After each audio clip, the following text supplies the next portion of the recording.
Hello learners, welcome to my YouTube channel. Friends, कल हमने management accounting का start किया था लर्न करना।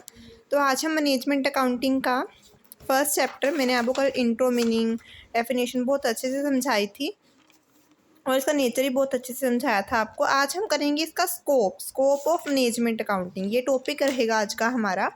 तो बिना देर करते हुए मैनेजमेंट अकाउंटिंग के टॉपिक को स्टार्ट करते हैं।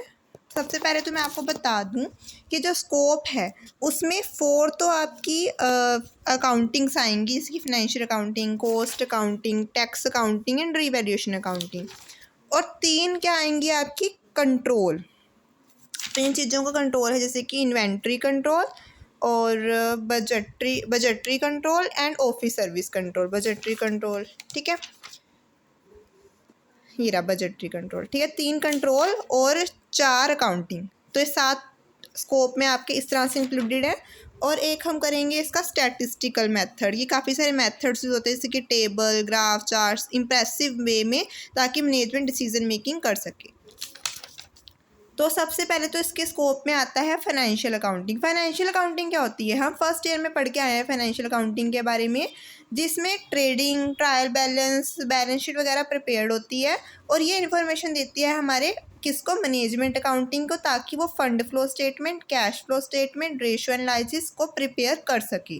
तो फाइनेंशियल अकाउंटिंग भी हमारी मैनेजमेंट अकाउंटिंग में इंक्लूडेड है, क्योंकि ये इन्फॉर्मेशन प्रोवाइड करवा रही है ट्रायल बैलेंस की, प्रॉफिट एंड लॉस की, बैलेंस शीट की, किसको, हमारे मैनेजमेंट अकाउंटिंग को, ताकि वो ये 3 जो अकाउंट्स हैं या फिर 3 जो इन्फॉर्मेशंस की स्टेटमेंट्स हैं उन्हें प्रिपेयर कर सके, ठीक है। तो इसमें देखिए फाइनेंशियल अकाउंटिंग ये तीनों चीज़ें बनाती है जिससे इन्फॉर्मेशन मिलती है मैनेजमेंट अकाउंटिंग को, financial fund flow statement, cash flow statement और रेशियो एनालिसिस को प्रिपेयर करने की।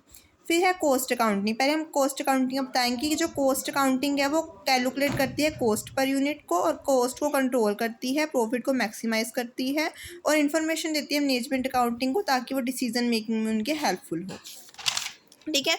उसके बाद आता है इन्वेंट्री कंट्रोल। इन्वेंट्री कंट्रोल तो पता है, इन्वेंट्री का मतलब होता है raw material, work in progress और फिनिश गुड्स। मतलब इसकी भी वेस्टेज ना हो, इसके लिए भी इंफॉर्मेशन वगैरह प्रोवाइड करवाती है मैनेजमेंट अकाउंटिंग, ठीक है। फिर टैक्स अकाउंटिंग है, कोई भी रिटर्न फर्निश करनी है रिगार्डिंग, एग्जाम्पल्स दे दीजिएगा, इनकम टैक्स, एक्साइज ड्यूटी, तो वो भी हम ईजिली इसमें कर सकते हैं।